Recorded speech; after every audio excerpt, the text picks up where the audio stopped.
Start. भारतीय चिकित्सा अनुसंधान परिषद ICMR की तरफ से देश में किए गए चौथे सीरो सर्वे से जिस तरह के तथ्य सामने आए हैं उनसे साफ है कि कोरोना संक्रमण को लेकर अभी सावधान रहना ज़रूरी हो गया है।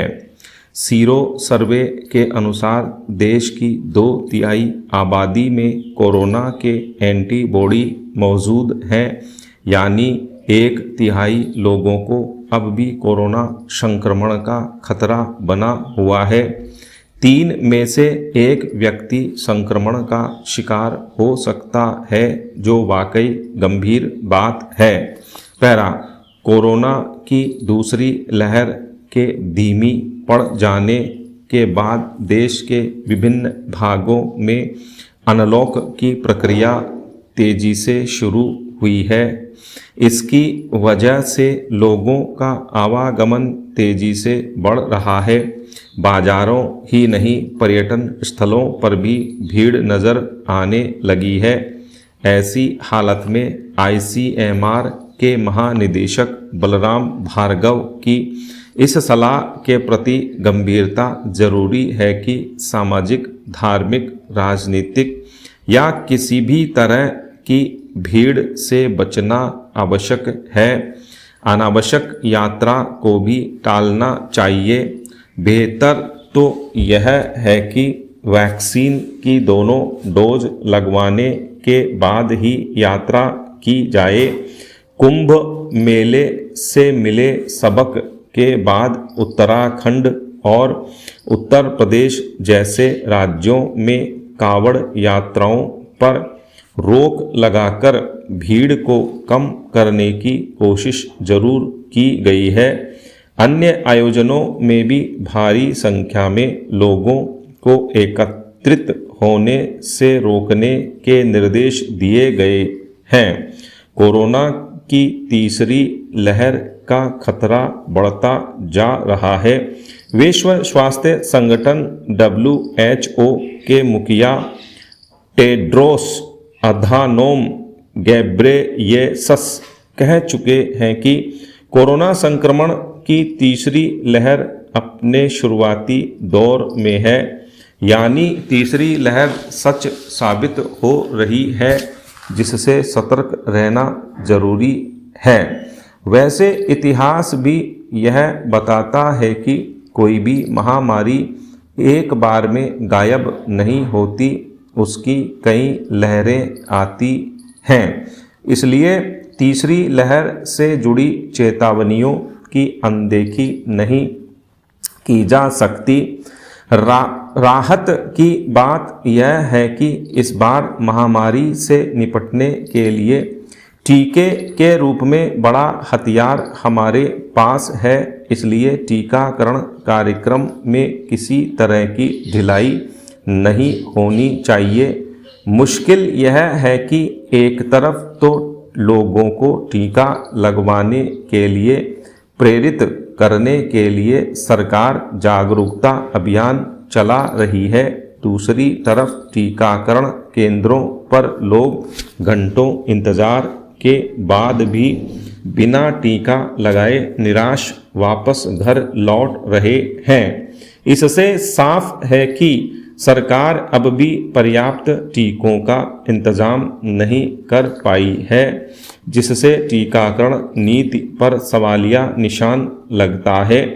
तीसरी लहर खतरनाक रूप न ले, इसके लिए सरकार के साथ जनता के स्तर पर भी जागरूकता और सावधानी की ज़रूरत है। पैरा, मोदी सरकार के कैबिनेट विस्तार से एक दिन पहले नए सहकारिता मंत्रालय के गठन की घोषणा की गई। सामान्यतः यह प्रशासनिक अमले के पुनर्गठन का ही एक अंग माना जाता, लेकिन सहकारिता मंत्री के नाम की घोषणा के साथ ही बहस छिड़ गई। कुछ शख्सियतें ऐसी होती हैं जिनका नाम जुड़ने मात्र से छोटे से कार्य का महत्व बढ़ जाता है।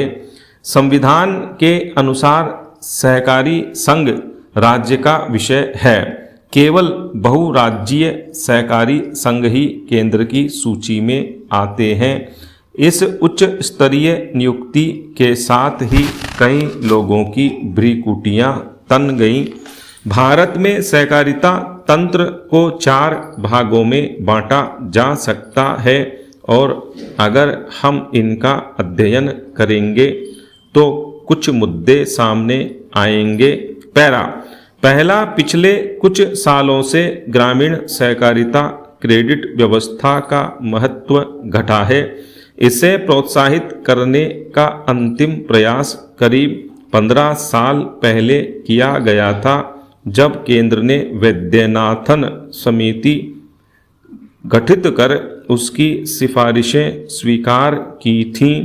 तब से कोई नीतिगत पहल नहीं की गई है, सिवाय इसके कि केरल ने उच्च वर्गीय कोऑपरेटिव को एकीकृत कर केरल बैंक से जोड़ा और रिजर्व बैंक ने अन्य राज्यों को भी केरल मॉडल का अनुसरण करने के दिशा निर्देश हाल ही जारी किए। संविधान के 97वें संशोधन के तहत सहकारी संघों की भूमिका बढ़ाई गई और नियमन के नाम पर संस्थानों पर सीधे कब्जा जमाने के मुद्दे का समाधान किया गया। परंतु फिलहाल इस क्षेत्र में नए मंत्री के लिए कार्य करने की गुंजाइश काफ़ी कम है। दूसरा अहम क्षेत्र है अर्बन कोऑपरेटिव बैंक। बैंकिंग नियमन अधिनियम में हाल ही किए गए संशोधन और नियमन संदर्भ में बढ़ाई गई आरबीआई की भूमिका के चलते केंद्र सरकार प्रत्यक्षतः काफ़ी कम काम कर पाएगी। तीसरा क्षेत्र है माल सहकारिता का, जहां कार्य की गुंजाइश है। इसका कृषि से गहरा ताल्लुक है। ऐसे सहकारी संघों की सूची बनाई जा सकती है जो कोको, सुपारी, तिलहन, हैंडलूम व कृषि उत्पादों के क्षेत्र में कार्य कर रहे हों। लेकिन 2 विशिष्ट क्षेत्र हैं, चीनी महाराष्ट्र और दूध गुजरात कर्नाटक। चौथा क्षेत्र है किसान उत्पादक संघ एपीओ। कंपनी नियमन के तहत आने वाले इन संघों को राज्य से केंद्र के अधीन कर दिया है। हाल ही गृह, स्वास्थ्य, देखभाल, कृषि और शिक्षा के विकेंद्रीकरण को लेकर जो कुछ हुआ उसे देखते हुए राज्यांतर्गत विषयों के अधिकाधिक केंद्रीकरण के संदर्भ में एफपीओ का विषय केंद्र के अधीन लाना कोई आश्चर्य की बात नहीं। इससे अमूल जैसे संगठनों का केंद्रीकरण हो सकता है, जो कि गुजरात स्थित कोऑपरेटिव है और समूची मूल्य श्रृंखला में राष्ट्रीय स्तर पर उपस्थिति रखता है। चीनी के संदर्भ में भी ऐसा ही हो सकता है। राष्ट्रीयकरण और केंद्रीकरण के इस तरीके का विरोध होना चाहिए। वित्त मंत्री ने सोशल स्टॉक एक्सचेंज बनाने की घोषणा की है। 2 समितियों को यह कार्यभार सौंपा गया है कि उसका संचालन कैसे होगा। यह दक्षता और तकनीक के नाम पर कोऑपरेटिव्स में निजी निवेश आकर्षित करने का प्लेटफॉर्म साबित होगा। यह काफ़ी कुछ वैसा ही है जैसे कृषि क्षेत्र को निजी बाजार की ओर धकेला जा रहा है।